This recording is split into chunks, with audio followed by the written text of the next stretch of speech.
This podcast is sponsored by nobody. Hey dudes, welcome to Splat from the Past, the only 80s themed horror sci-fi show where things can get totally radical. Now today I will be welcoming Shari Saba. Shari played Lieutenant Nurse Shari on the last 4 seasons of MASH from 1980 to 1983. But that's not all. She was also the lead singer for an LA punk rock band called Vicious Fish. And sadly, there's only 2 songs of theirs uploaded on YouTube. They record like a 6-song EP, and 2 of those songs are on YouTube, and you should go check them out. They are, oh my God, they're great songs. I mean, her voice is great, and the band's musicianship is awesome. And also, she was Sean Young's stand-in on Blade Runner for a very short time until she quit. I I heard her on the Mash Matters podcast with past guest Jeff Maxwell, and when I heard her telling all these stories, about Vicious Fish and Blade Runner, they were short stories because the whole focus was about Mash, of course, but I'm going to ask more in depth about that. She was also an extra on The Devil and Max Devlin, and she has a Cosby story. Not a super horrific one, of course. She did go into that story on Mash Matters, but there's that. She sang the song Psychedelic Man for Albert Pune's Radioactive Dreams, one of my favorite cult movies. That's when I knew I had to have her on, when I looked her up on IMDb and I'm hearing all these stories, because I did remember her from MASH, of course, but like when I heard about Radioactive Dreams, that's when I knew I had to have her on because she contributed that awesome song to that movie. She also contributed the song "Don't Follow Me" for Rat Boy, celebrating its 40th anniversary. And it's going to be a great talk today. I am so looking forward to this. She also worked in the publishing companies, in music and stuff like that. And it's going to be a very interesting, eclectic interview today. Also, happy belated birthday, past 2-time guest Patty Quattro. Oh, I love Patty. She's one of my favorite people on earth.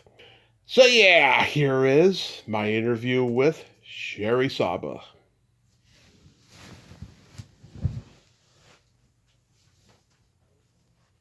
This is such a great honor. Thank you so much for coming on today. My pleasure. So going back in time, what age did you start gravitating toward music? Oh, I've been playing guitar since I was about 10. Started playing guitar and just played guitar and, sang other people's songs and, you know, um, started playing in bands in my, you know, late teens, early 20s. And, um, yeah, took it from there. Sort of expanded, had a good band out in LA that, played all the Yep. circuits and Sunset Strip and all that, and did an independent EP, and then we broke up. Yeah, so Things happen sometimes. did you have musicians in your family? No, no musicians in my family. It was just me. Okay. Yeah, so you start playing at 10. Who were your like guitar influences? Like who really like surprised you when you were a kid? Well, here's the deal. I wasn't like it was. I was not out to be. Didn't know what I was doing. I just played guitar so I could sing. Hmm. I liked singing, so I would just play guitar. But I grew up on all the great classic rock records, back then. So love, Andy from the Police, and Oh yeah. and love Townsend, and just I was a rhythm player, so I like great rhythm. Oh my gosh! And let's just say, that wasn't growing up, but the Edge to me is like should have been my husband. Yeah. Yeah, do you remember seeing the Beatles on Ed Sullivan? Oh yeah, I remember seeing the Beatles on Ed Sullivan. Yep, I remember. The Meet the Beatles record came out, and of course I was kissing Paul's picture. Yeah. Paul was my favorite too. Absolutely. He Paul was still my is. favorite. Paul was my favorite. Everybody had their faves. My mom, I remember when I got the White Album, Hmm. and my mom was a piece of work. Yeah. And she literally, there was that nude photo in there, the big fold out, the nude photo of John and Yoko, and she grabbed it and cut it out of my big fold out paper. Never forgave her for that. Like I did not know what a nude body was. Yeah, my mom met the Beatles backstage at the Cal Palace in San Francisco when she was 10, and Oh my gosh, she got their that's wild. autographs, and then my uncle accidentally threw those autographs out, and until until the day he died, she never forgave him for that. Oh my gosh, crazy! I know. I have a friend here who is a Beatles historian, aficionado. He does a great show here on the weekends, and he actually has been collecting Beatles memorabilia for years, Yeah, and years. And in his house, he yeah. actually has a mini Beatles museum. And he's just got like just unbelievable stuff. He's a serious Beatles fanatic. Oh, that's so awesome. Do you remember the first album you were given or you bought with your own money? You know what? I think it was probably the Meet the Beatles record. Oh, awesome. That's a great album. Do you remember your first concert? My first concert was Rod Stewart and the Faces at the Oh, Forum. oh, my dad Still saw to this them. day, I mean, Yeah, that's when Rod was great. Still to this day, probably one of the best shows I've seen. You know, yeah. it's just, music these days doesn't really interest me. It's Same here. you have to be such a the stage show has to be so outrageous. You Yeah. can't just, barely get up there with a band and, a guitar band these days and get by with it. They can more in country music, and some rock bands, but, you've got the Taylor Swifts and all of those people that have to make it so outrageous. It's almost becomes non-musical, I think even though this she is very talented. I think the stage show has become like a compensation over the fact that the music sucks. You Well, know? yeah, and the thing is a lot of people don't make records. They make singles these days. People don't, Yeah. it's rare for people to go out and buy records, although I love the fact that there is a total resurgence of people, recording to vinyl. In fact, I think that David Byrne just did his new record, and I'm not sure if he did it only on vinyl, but he definitely did it on vinyl. Wow. Yeah, I know the vinyl has really made a comeback in the last decade or so, which I think is cool. Um, Yeah, me and my husband were looking through, stuff that we kept, and it was like, oh man, we got some good stuff in here. yeah. When you saw Rod Stewart in the Faces, did Rod like kick soccer balls at the end? Honestly, I don't remember him kicking soccer balls.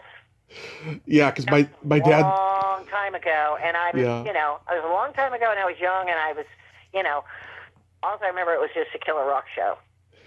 yeah. My dad saw them in '71. He was 14 at the time, and he said that Rod kicked all these soccer balls into the crowd like after the encore.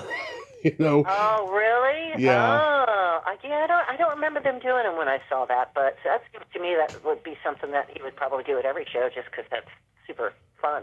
Yeah, because he played. Unless you hit somebody in the head. Yeah, because he played semi-pro soccer before he got into music. Um, so, are you born and raised in L.A.? Was born in Hollywood, raised in Studio City, went to North Nice. Hollywood High.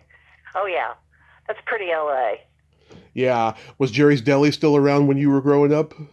Jerry's Deli was still around. Yeah, absolutely. I, I went And there. Weber's was at Weber's Deli in Studio City. Who literally, I lived up in the hills in Studio City, right below Mulholland, off of Laurel Canyon, and Yeah. literally we would have the Weber's or Webby's. I forget. I can't remember if it was Weber's or Webby's. It was Webby's Uh-huh. Deli. That was very popular. And the truck would come down the street on the weekends with they'd open the back and there'd be like warm croissants and warm chocolate croissants and Oh, bagels. It was awesome. evil. Oh, it's a carbs Oh, paradise. Jerry's Deli was around for a long time. Yeah, I went there 10 years ago. I gotta be honest, I wasn't too impressed. I think it must have been super good at one point, but I feel like it had declined by the time I went. Well, Arts was the the good deli. Yeah. Arts and Cantors were the good delis. Yeah, I went to Cantor's on my last LA trip last year, and I was really impressed. I really enjoyed that one. I'm so glad it's still there. I have not been back to LA proper since 2010. I just had to go back for a friend's party, and that's when the Nashville floods were happening here, and my husband and my daughter kept calling me, going, I'm stuck in the mall and we're flooding in the pool, and I'm like, it's just some rain, not realizing how bad it was until I flew back in. But yeah, no, I haven't been back to LA since 2010. I've gone to Northern California, and I have a lot of friends up there, but I haven't gone back. I don't know. The couple times I've gone back, it's just, yes, I get a little nostalgia, and I would go back to get my Yuca's burritos over in Los Feliz. Mm-hmm. But it's so cement. Yeah. There's so much cement everywhere. I'm always so shocked when I go. It's like just cement, buildings. I know, it's sad. It's not the LA that you grew up in. I got to see, the tail end of the old LA when I was like 6, and I just remember how magical it was at that time. And then I come back in my 30s, and I'm like, wow, it's all changed now. All But changed. That's the same. It happens everywhere, unfortunately. I mean, when we moved out here to Nashville in 2002, it was still like there was one good restaurant, and then it exploded, and then the show came, and then like it's like terrible traffic, housing is overpriced, and a lot of these old places have had to shut down because they have raised the taxes on it so much. They can't afford to keep up. Some of the cute little houses, or everything's now they're building like, 2 tall skinnies on one lot, and it's. I understand gentrification. I understand cities coming up and gentrifying, but not at the extent of losing its personality and its charm. Unfortunately. yeah, sadly. Did you play your first band in high school or something? No, my first band was out of high school. I played in a bunch of cover bands. I worked in cover bands, and then a couple experimental, not cover bands, and then my band Vicious Fish was my better band. We had a bunch of college airplay and this and that, and labels were looking at us, and and then when we broke that band up, I played in a couple other bands, but I also started working in the music business, and Right. I realized at that point that if I wasn't 21, it was going to be hard to get a deal. So I just focused on I played music for fun and worked in the music business for a long time, and that was after when I was playing in bands is when I was working on MASH. Right. Because Right. I started doing extra work. Yep. To pay the bills, because it would Right. be, I'd have a blast. It was good money, and I didn't have to work every day. And I just like, okay, I'll show up and be a hippie, or I'll show up wearing this, or I don't really care. And and then when MASH shut down is when I got into the music business.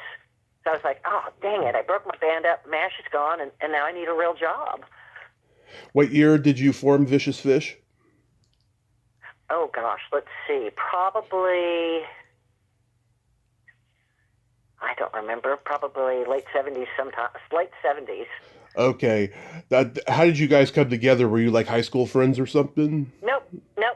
Just me and Mark O'Connell, who we were the writers of everything, and I was looking for something, and we went and met in line and played some songs for each other, and thought it was interesting enough, and then we started looking for a bass player and a drummer, and putting ads out there, and there you go. Did you guys play like the Whiskey or the Roxy? We played the Whiskey. We never played the Roxy. We played the Viper Room was at Central. We pretty much were there almost every Saturday. They had us. We played a lot there. Nice. Played Club Lingerie. Played Madam Wong's West and East. Played the Music Machine. The whole circuit of clubs that was going out there at that time. Yeah, I mean, I've It was a talked. blast. Yeah, I mean, I've talked to a lot of people from the punk scene at that time, like Alice Bagg and Pleasant Gayman and Gina Shock and the Go-Go's and Jenny Shore, Backstage Pass. And one thing I've gathered from talking to all of them is that, it was a small organic community and, everyone kind of knew each other and there was no internet. It was a much more intimate kind of business. Yeah, it was great. It was one of the best times of my life. I just loved it. It was so much. It was so much fun. It really was. It really was like great fun. My husband and I, he played in bands in England, and we both call ourselves failed rock stars.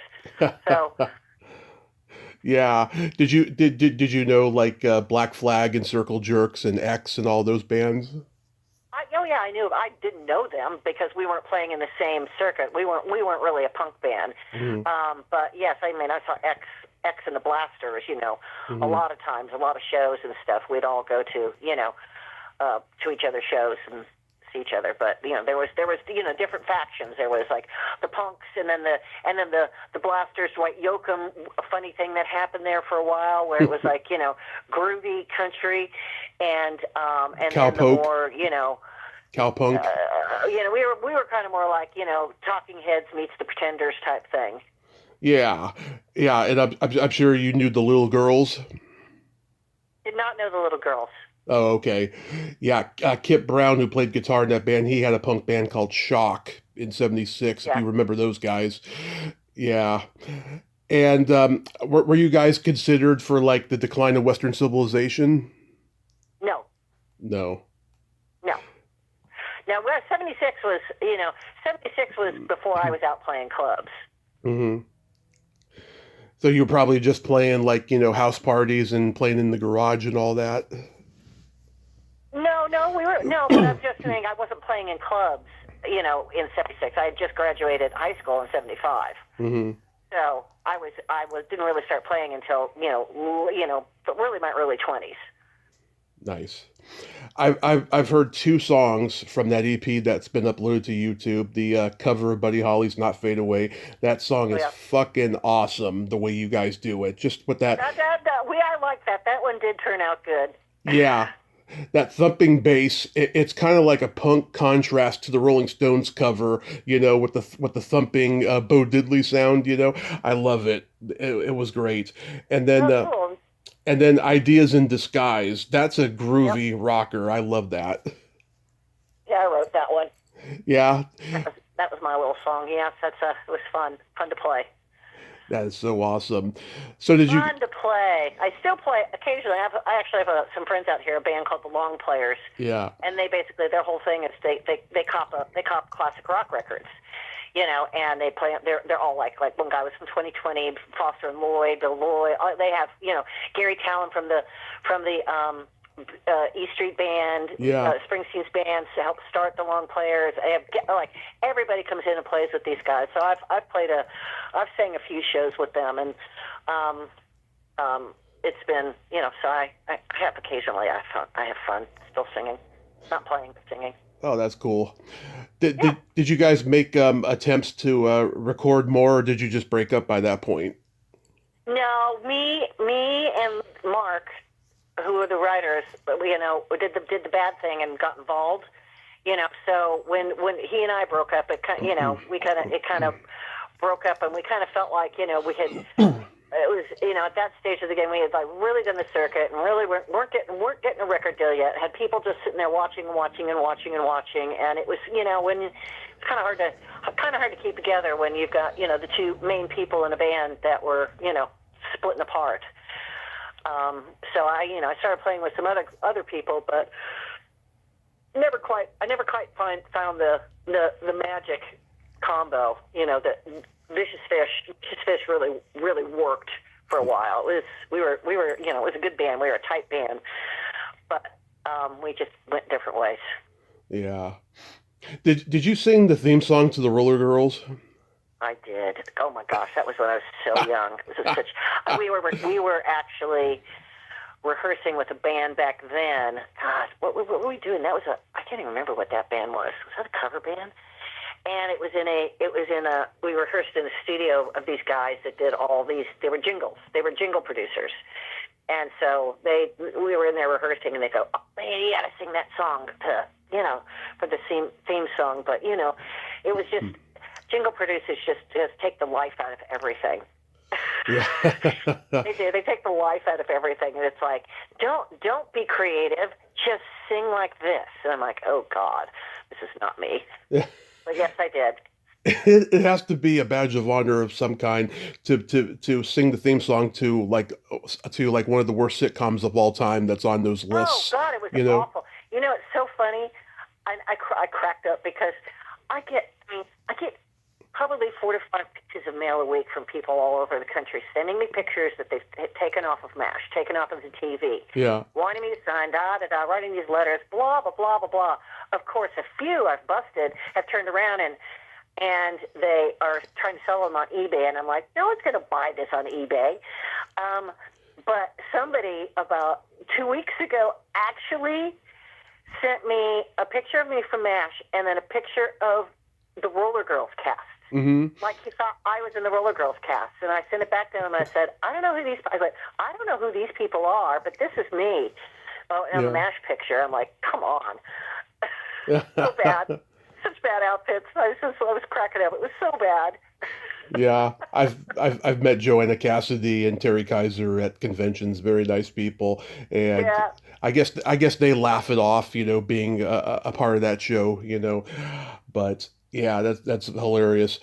So you get into acting, because you need money and so forth. Well, But I didn't get into acting. I literally started doing extra work because my friend knew one of the casting guys down at Central Casting, and I was like, okay, yeah, I need money, and so they call you up and go, hey, we're going to send you to this movie, or hey, we're going to send you to this thing, and you just show up and work some crazy ass hours and get paid, and it was fun. You meet a lot of people, and it was a great little community. And then, how I got a MASH was just a fluke. I never took acting classes. Acting to me was awkward because you had to step outside yourself to kind of portray something else there for a while. Yeah. And I was like, wait a minute, it's not the same as like being on a stage. You're you when you're on a stage playing a band, But if you have to play a scene where you're all happy and you're really not feeling happy that day, it's not the easiest thing in the world to set yourself aside. But I always when I was on sets working, I always worked because I hated sitting still. Like, get me up, work. I'll work every scene. Work. And the assistant director, first assistant director from MASH, when they were on hiatus, was working on a show, and I didn't know who he was. And he said, "Oh, Ann, you work a lot. You work really hard. I'm gonna maybe bring you over to this other show." And I'm like, "Okay, whatever." Yeah. Well, it turns out that he kept my name and brought me over when MASH started back up, and next thing I know, I'm a regular on there, and that's pretty much all I worked for the last 4 years of the show, because it was, I was in it. I was working at pretty much every episode, and then they would give me speaking parts here and there. And when they go on hiatus, I would just collect unemployment and wait for the season. Oh yeah, the life of a girl in Hollywood. Just wait for the season to start back up. So. It was, and people would, all these people who I know are like legitimate actors, couldn't get looked at, and I'm on this show, and you grow up in Hollywood, you take this stuff for granted, Right. I worked on so many things, whatever, this star, that star, da da da da da. I'm not really, it doesn't faze me. I don't go, ooh, you're a star. Right. It's just a person that's doing a job, and you see people all the time, everywhere, all over LA. So it's like, you take it for granted. It's just kind of like it's a job every day. But when you step outside of LA, like when I moved here and people found out that I was on MASH, it was like, oh my gosh, people went crazy. I mean, it's like the same thing that I get, fan mail and pictures to sign, like 4 or 5 a week now. It's like this many years later. you go, gosh, I guess that was a really big show. I really didn't even watch it. I used to have a set of DVDs of the seasons I worked, but I still haven't watched them. My friend was going to try to do a party, and she was going to call it the Mash Bash party. And she said, every time, if we're going to do this party, every time we see you in a scene, we were going to have to take like shots of tequila. So that never happened either. So, it was a total fluke ending up on that show, and it was great. It's a little historic show that people will watch forever. I know. I have for the last 40 years. I mean, I love it. I've seen literally every episode, and I laugh at the people who don't get the appeal of the show or just the show in general, because the show is about being in a situation that nobody wanted to be in, but they knew they had to because they had to help people who were getting shot or dead in the war, and everyone had to make the most of it. And that's what the show was about. And this came on at the right time, right in the heart of Vietnam, just winding down. Mm-hmm. Yep. It was really well done. What a bunch of great people, too. It was really, that's the other thing. It was a family. I mean, it was, I didn't have a bad thing to say about anybody. They were just a bunch of lovely, great people to work with. Was Larry Gelbart gone by the time you got there? No, I think he was just leaving. Radar was pretty much, when I started, it was his last season. Berghoff, yeah. Yeah, so. Yeah, Gene Reynolds, he was there? Gene was there, yes. Yeah. Do you remember the other shows that were being filmed at the Fox lot at the time? No. I can tell you some of them. I know Trapper John MD, which was a spin-off of MASH, was being filmed there. The Fall Guy and Dynasty. Oh, gotcha. Yeah. Gosh. Yeah, I don't know. No, we were always locked, when we were just like, you're just locked in stage 9 and, and then we'd go and, eat at the commissary and go home, or go out to Malibu Canyon and film outside. So the first episode that you had a line in was the bottle fatigue episode, which Shelley Long was in that episode. I watched it the other night and I was like, oh my God, this was 2 years before Cheers. She looks like a baby in that episode. I know, she looks like a baby. That's the one, I think that's one where Alan Alda was flirting with me in the mess tent, right? That was the Lend a Hand, which I believe was the next one, and that's the one where you ask him what his favorite color is. Oh yeah, okay, that's right. Yeah, that's that. He wrote that scene so he could flirt with me, and I'm sitting there going, Alan, you're a nice guy, but I'm thinking, you're just not my type. Yeah. Kelly McGillis did the same thing to Tom Cruise when they made Top Gun. Yeah, you're just not my type. I know it's too old for me. I know it's funny how that dynamic happens because it makes good chemistry on screen sometimes. Yeah, Alan Alda directed that episode, and he directed others, of course, and some others that you were in. But what was he like as a director? He was great. I mean, he was very, very gentle, very patient. He's just a lovely guy. Just a lovely guy. His father, Robert Alda, was in that episode. Do you remember anything about him? No, not really. I mean, I just remember meeting him and that he was around, but I don't remember, much about him because, people would float in and out. It was really like the main cast members there that you had relationships with and hung out with.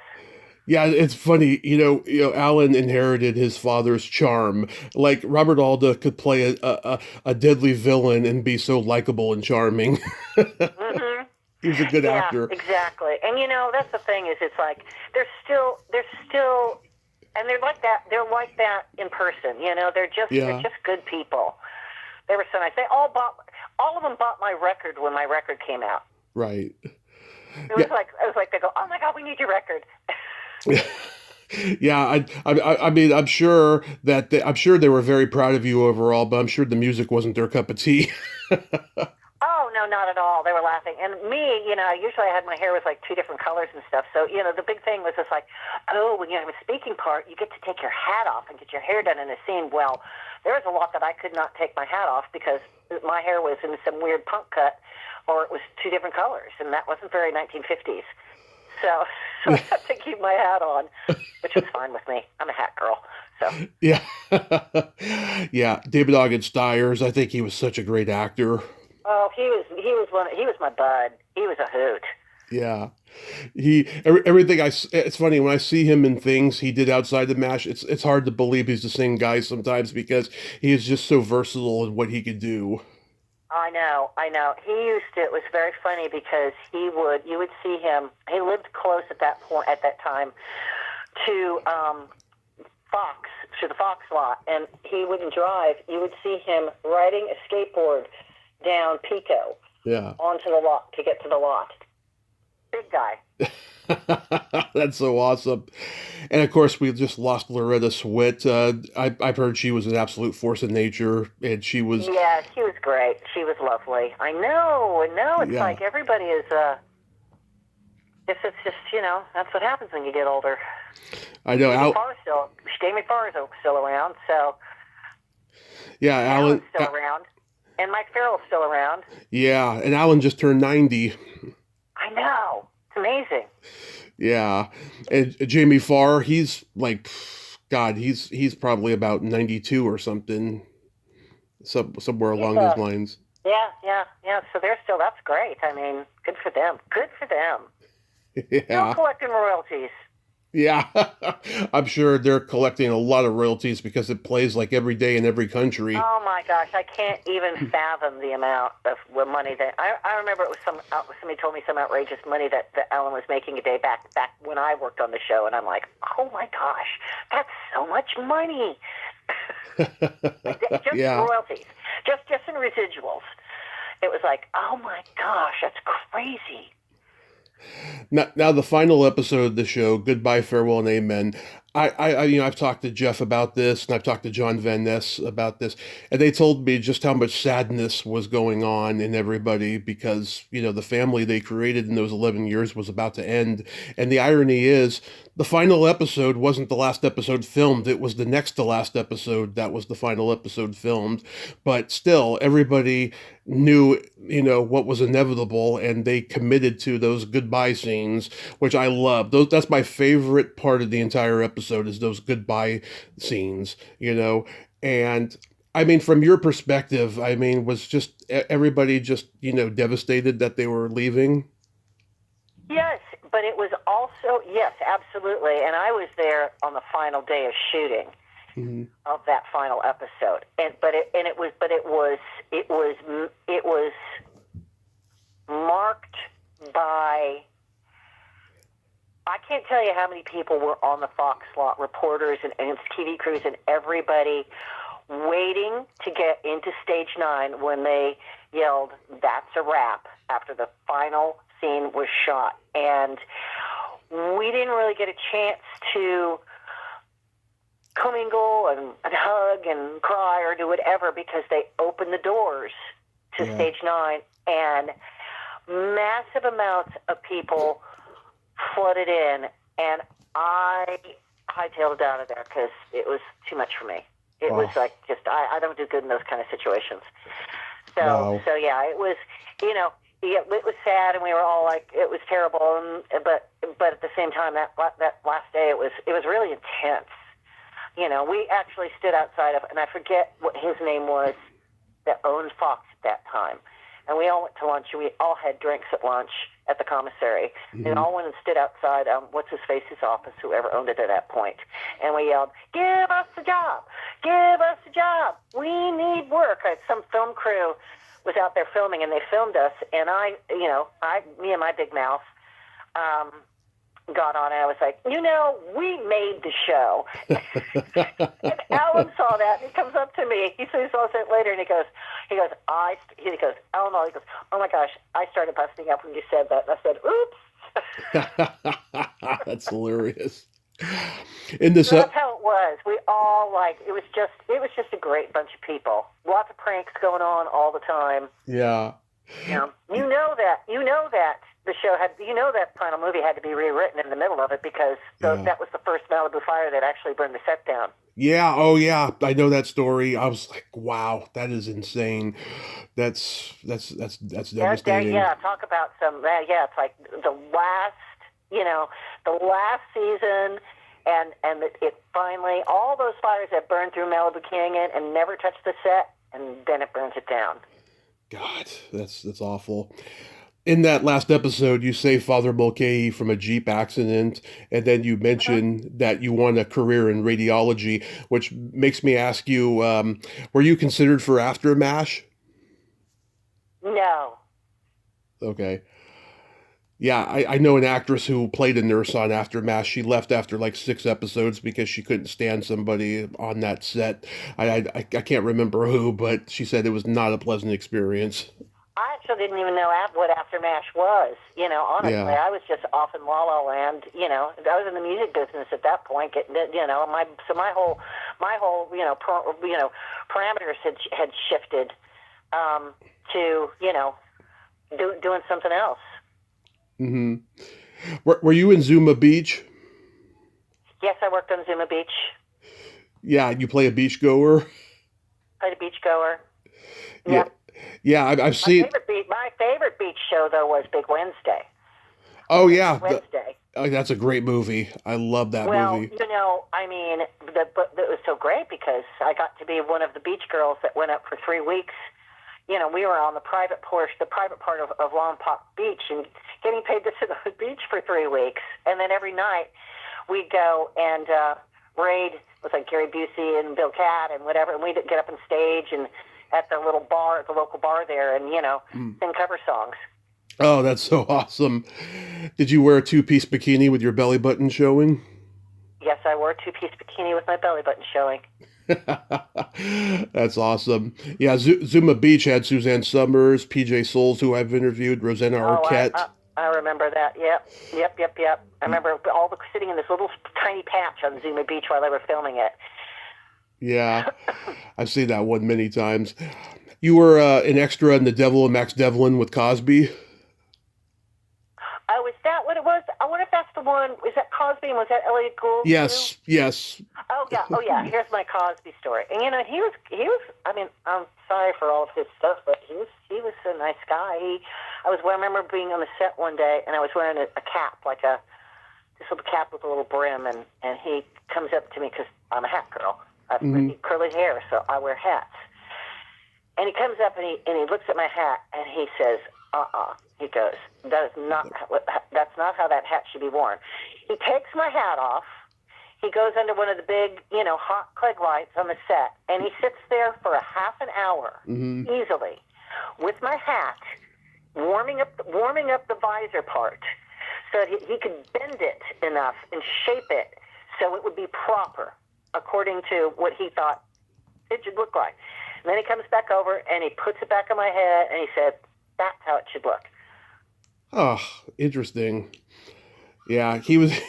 I've heard both good and bad stories about him. More bad ones than often, but yeah, That's too bad. No, I've heard, I mean, that was my Cosby experience. He was a nice guy, and was there was nothing weird.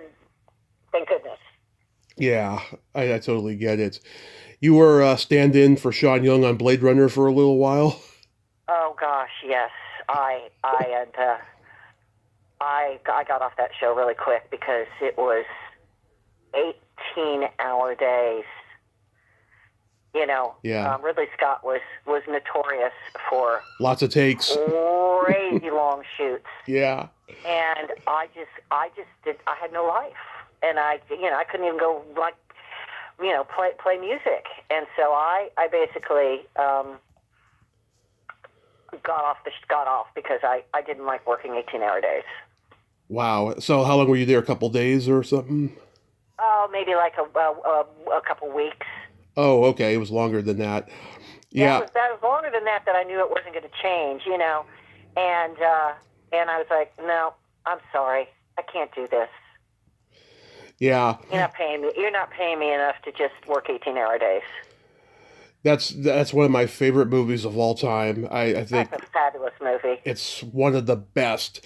And, at the time it came out, it did not do well, but now everybody writes about it and raves about it. It's just a fantastic movie. Oh, it's And a cult movie. You yeah, know, it's definitely a cult movie. it's a fantastic movie. I started screenwriting when I was 12, and the first script I ever wrote was a porn version of Blade Runner. It was called Lade Runner. Oh God, Yeah. terrible. I wish I had that script still. I threw it away because I knew how bad it Oh was. no, that's terrible. That's too bad. It's okay. We've all done that with stuff that we wish we still had, though. Yeah, it's okay though. I remember things I wrote in it, and that's what matters. Now, I knew I had to have you on when I found out that, or maybe I knew this and I just didn't realize it for a while, that you sang the song Psychedelic Man for Radioactive Dreams. I did. I love that song and I love that movie, of course. So, I like, never saw the movie. oh my God, I gotta tell you something. There's B movies that are just absolutely bad, but then you see a B movie like this.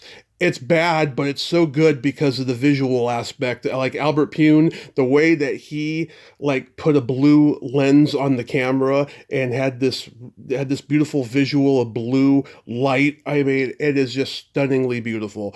And I think it may be on YouTube or something, Oh, but I might have to watch it at some point.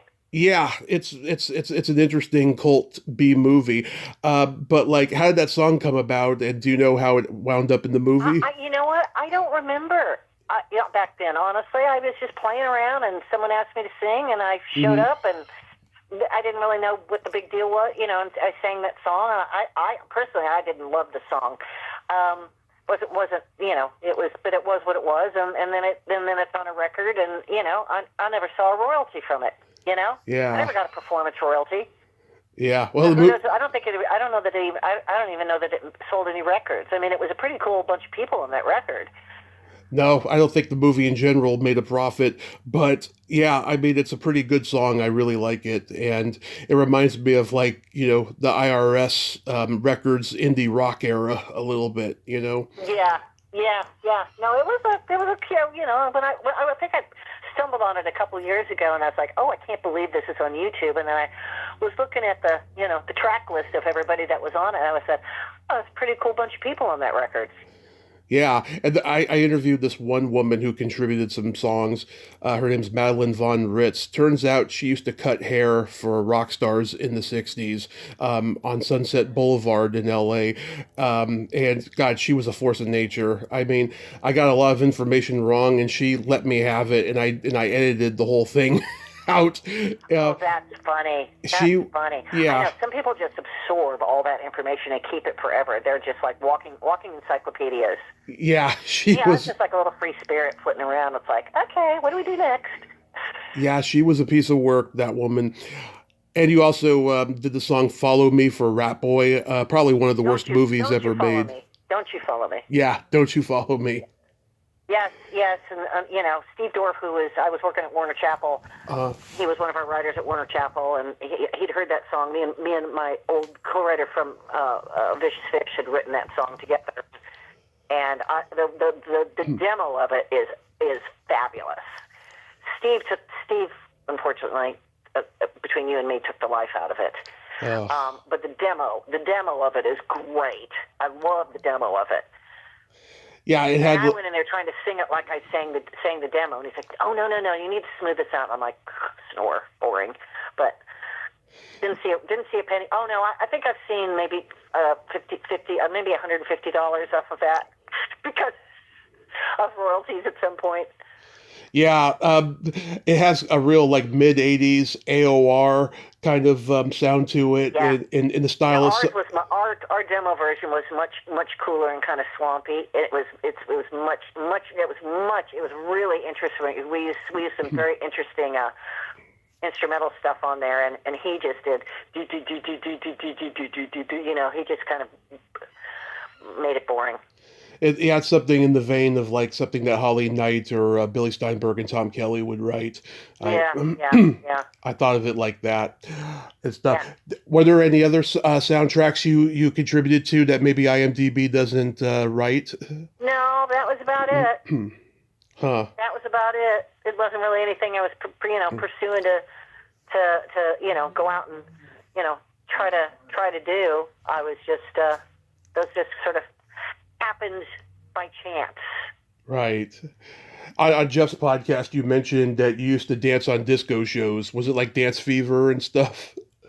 Oh, it was like Saturday Night Fever and stuff. Oh, you were in Saturday Night Fever? No, like disco movies. When they were doing all the disco movies. Oh yeah. Oh, did you dance in Thank God It's Friday? No, I didn't dance in Thank God It's Friday. Okay, because that But was I did shot in dance L.A. Saturday Night Fever. Yeah. There was just that string of disco shows and disco scenes and TV and movies and I used to go out and so I loved to dance. We would go out dancing all the time to anything and so I could dance and it was a blast to go dance and I got paid for dancing. Like roller boogie? Yeah, exactly. Exactly. It's fun. Dancing's a blast. Yeah. We still have dance parties with my girlfriends.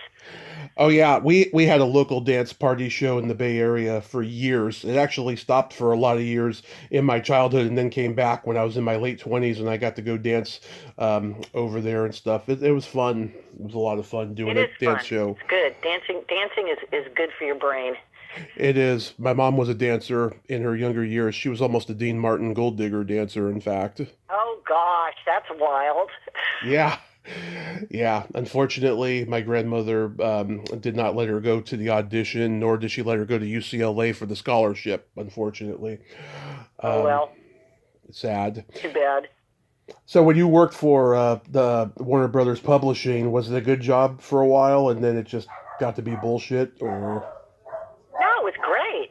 It was great. I was there for 14 years, Mm-hmm. and then I left, and then I ran a little soundtracks label through RCA Milan for a while, and then I left and got an offer to come and run a publishing division out here, and LA was so expensive, and we had 2 daughters, and the school systems just sucked, and you couldn't. Every time your house got worth more money, so did everything else. So you'd be going and paying $200,000 more for 200 square feet more, and it just didn't make any sense. And I had been traveling out to Nashville off and on since the early 80s when I started at Warner's, and so I kind of knew what it was like out here, and I'm like, oh my gosh, this is so great. And so when I got this job offer, I was like, oh, okay, let's see, we can move to the best school district in the state, get a house that's 3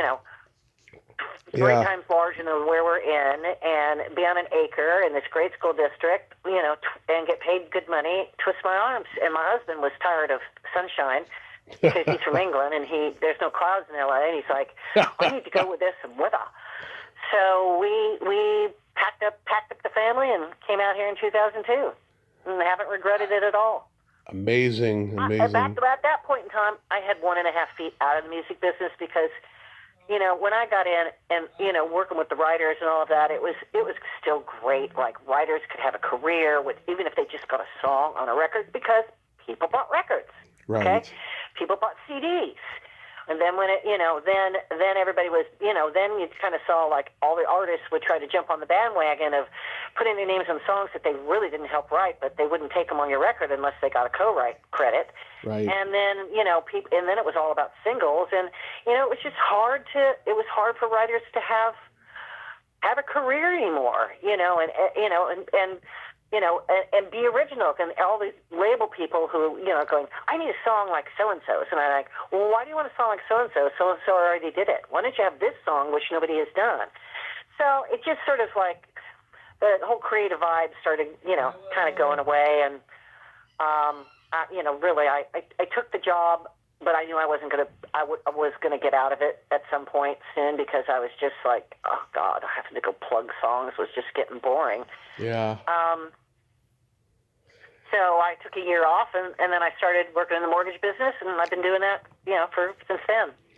Well, you certainly got a Southern accent now, I noticed. No, I don't have any Southern accent. A little hint God of it. forbid. A little hint. Oh, no. Don't say that. My husband tries to, and he's British, and it comes off really bad. That's hilarious. Oh my God, that's hilarious. Yeah, and when you were still living in LA, you mentioned that you were neighbors with Kirk Douglas and Jack Lemmon. Oh, they both worked in the building that I worked in when I was running a little publishing company that was a subsidiary of who I came out to run here in Nashville. Okay. I had an office in Beverly Hills because it was Gaylord Entertainment owned it, and Kirk Douglas was in the office next to me, and Jack Lemmon was down the hall. It was so old Hollywood, and I thought it was so cool. And Kirk and his wife were just the nicest people in the world. Kirk would come in, you know. He was very religious, and he would read when my daughters would come and visit, and they were young, and he'd sit on my red couch and read Bible stories to them on the couch. Oh. You know, Jack really didn't talk to anybody. Him and his big black poodle would come in, and he wasn't very friendly. But it was so old Hollywood. It was really cool. Right across from William Morris offices on El Camino. Yeah. Yeah, it was. I dug it. It was cool. Well, Jack was a dry drunk, and if you look at interviews he did like back in the day, he's very grumpy in them, Grumpy. Yeah. Yeah. He is grumpy. He's very grumpy, but one of the great actors we ever had. Oh yeah. Oh yeah. He could do comedy or drama. He's just Definitely a talented guy. That's cool to hear that about Kirk Douglas. I mean, I've heard people say he could be a bastard, but just to hear the fact that he was religious and he read Bible stories to your kids, that's beautiful. I like that. Oh, he was lovely. They were so nice all the time. That's wonderful. And so, like, you're in real estate? I do mortgages. Okay, mortgages. Yeah. Was it slow during the pandemic? No. I probably made more money in the pandemic than in a year than, from the pandemic was massive because rates were low and people were refinancing like crazy because they were trying to get cash out in case they couldn't work. I mean, I literally was on, I'm a cyclist, and I was on a bike trip in Myanmar, and when all of this was coming down, literally, we were over there, and we get off, plane in Korea, and people are pointing those thermal thermometers at your head, and we're like, what's going on here? The border had already been shut between China and Myanmar. Mm-hmm. So where we went, which was great because most of Myanmar's tourism was from China, and we went to this old city of Bagan, and no one was there, and we were lucky. It was brilliant. And we got back. We started kind of getting like a little panicky. We're like, we need to get back home because everybody's like freaking out about this COVID crap. And so we got back 3 days before the big Nashville tornado and a week before the shutdown. And I was sick as a dog when I got back, and my phone did not start ringing. It was so busy. 20, 21, 22, crazy busy. Mm-hmm. Great years. Yeah, because I know a lot of actresses who work in real estate on the side, and they told me business was really slow for them. And a couple of them were in LA, one was in Colorado, and it wasn't until 22 that business picked up again because they thought they were going to have to sell it, after a while. Oh, there was so much refi business going on. It was just nuts. As mortgage people, we were. It was like. It was just crazy. It was almost. Literally, I was working like 12, 13-hour days, and I just have to put the phone down. That's so cool. Have you ever thought about writing a memoir? Nope. No. Never. You're so. No, I just don't. I don't have the patience. That's my husband's thing. He's writing his memoirs, but no, I don't have the patience to sit down and do that. I'd be overthinking it, be stressing me out, and I'd be waking up at 3 a.m. I'm actually semi-retired now, and probably be fully retired by the end of this year. And I'm trying to just take stress out of my life. Yeah. Well, at least when you write, something, if you're not on a deadline, it can be less stressful because you can go back to it anytime you want. Yeah, just never really thought about it. Because I don't know, it just I don't know that anybody would give a shit. To be honest.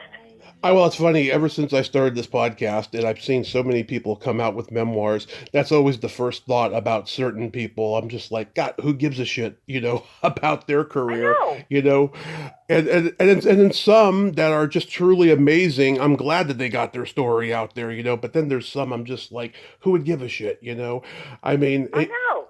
That's what I'm thinking. It's like, I don't really care. I'm not, it's one thing if you're like a big star and a big name and all of that to write your memoirs and you've got an interesting life and all of that. But I mean, honestly, I just don't really think that. Yeah. I mean, I started mine 5 years ago. I've taken a break because I've put down stuff that just made me cry, and so now I'm emotionally trying to get back to writing it, because I feel like I'm a little bit more mature now that I can finish it and stuff. But yeah, I mean, I think I have a pretty amazing story that I can tell the world. I mean, I'm not going to cure cancer or anything, but at least people know that anything is possible. Especially if you're a screw up like I was when I was younger. You know. And we all had those moments. All had those moments. So real quick, we gotta play my Yep. secret. We gotta play my secret silly game. This is a Okay. series of silly slumber party questions. It's no win or lose, just pure fun. And how the game works, Sherry, is I ask you the question, you answer it, then you ask me that exact same question, and I answer it. And feel free to comment on the answers because they might be funny. Okay. Sherry, are you ticklish? Yes. Tommy, are you ticklish? Yes, I am baby ticklish. If you tickle me without warning, I might hit you in the groin. Oh, you're that ticklish. Yes, I get very squirmy. Is your belly button an innie or an outie? Mine is an innie. Is your belly button an innie or an outie? It is also an innie. Okay. What color are your toenails painted? They aren't. Okay. What color are your toenails painted? They are painted green because St. Patty's Day is just around the corner. Yes, it is. What would you say is your best personality trait? What's my best personality trait? I am a...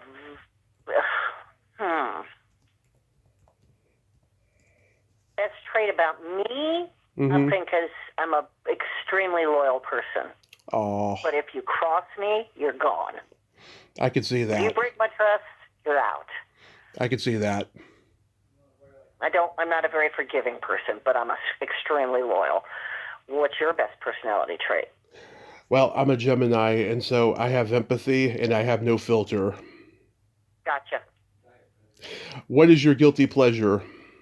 Eating lots of oysters. Interesting. I never heard that one before. What's your guilty pleasure? Eating pizza and watching a raunchy sex comedy movie. Gotcha. And then my favorite question, is there a stinky smell that just makes you gag?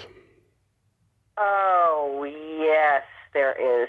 Lots of stinky smells that make me gag, unfortunately. Old sweaty clothes that haven't been washed. Oh, those are bad. Yeah, that's pretty bad. That's probably one of the worst ones. Oh, and I can't stand the smell of mint sauce. I love mint, but mint and vinegar, which my husband puts on his vegetables a lot of the time, I can hardly eat my dinner because he puts it on everything. Yeah. And I can't stand the smell of mint sauce. Mint sauce with vinegar. Okay. What's yours? Mine is either farts or feet. Oh, okay. The classics. Yeah, those are classics. Sherry, you are awesome. Thank you so much for coming on today. And I gotta say, you have very pretty eyes. Oh, thank you very much. I love blue eyes, except for my father's, of course.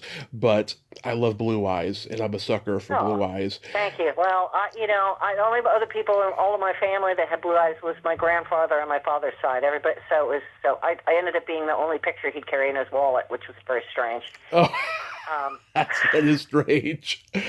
But you are an amazing person, and I hope you have fun retiring by the end of the year, like you said you probably would. And let's stay connected on Facebook, and have a great rest of your day, and be safe. Thanks. You too. Appreciate it. Okay, bye bye.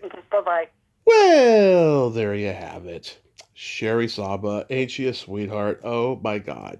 What a great lady. She's more Southern than she realizes. She had a lot of hospitality, and she had a great sense of humor, and I could see the sense of loyalty. I noticed on the internet she's a Leo, so of course she's got loyalty. And she really is a gem of a person, and she managed to survive the bullshit of Hollywood, especially in the punk rock world. But hey, she's got stuff she can look back on with pride. Well, until next time, this is Tommy Throwback Kovac saying there's no shame in living in the past, because the present sucks. Later, dudes.